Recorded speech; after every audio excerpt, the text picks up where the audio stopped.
प्रणाम साथियों, पुनः उपस्थित हूँ एक नई रचना के साथ।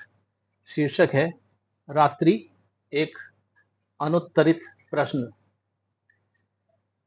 मैं आज तक समझ न सका मैं आज तक समझ न सका यह जो प्रतिदिन तम अपना अधिराज्य फैला देता है।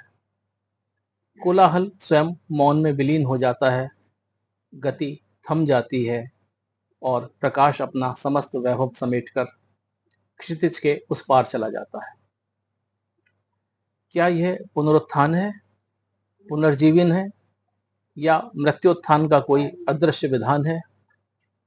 कदाचित यह इसलिए है कि हम पुनः कर्मरत हों, सत्कर्मों के साधक बने, दिन के उज्जवल आलोक में प्रकृति के मधुर संगीत पर जीवन वीणा को पुनः झंकृत कर सकें और स्वच्छंद आकाश में अपने नूतन स्वप्नों को नव पंख प्रदान कर सकें। परंतु कभी यह लगता है यह सब नहीं, यह तो प्रकाश का पावन बलिदान है, गति का क्षणिक विश्राम है, कोलाहल का मौन में विलय है, चेतना का पुनर्जागरण है, सृष्टि का शाश्वत अनुदान है।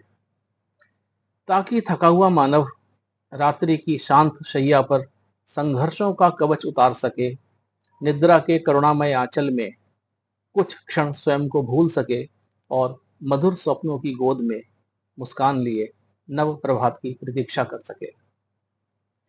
रात्रि अंधकार नहीं, विश्वास का वह मौन अंतराल है जहां जीवन अपने टूटे स्वर समेटता है, बिखरी ऊर्जा को पुनः एकत्र करता है और उस आने वाले दिवस के लिए स्वयं को पुनः रचता है।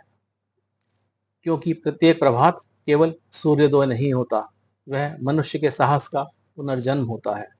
और प्रत्येक रात्रि केवल तम का विस्तार नहीं, वह एक मौन यज्ञ है जिसमें प्रकाश, गति, कोलाहल और चेतना भी अपनी आहुति देते हैं, ताकि अगली भोर हम और अधिक उज्जवल और अधिक जीवंत होकर पुनः उदित हो सकें।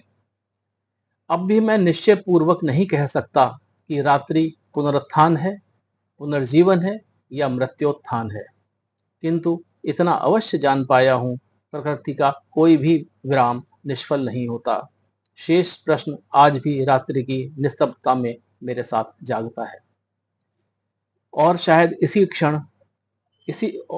इसी कारण मैं आज भी पूरी तरह समझ नहीं सका। कदाचित प्रत्येक सवेरा केवल एक नया दिन नहीं होता, वह स्वयं को पुनः रचने का एक नया अवसर होता है, एक नया अवसर होता है। रात्रि वास्तव में एक अनुत्तरित प्रश्न है मेरे लिए। धन्यवाद।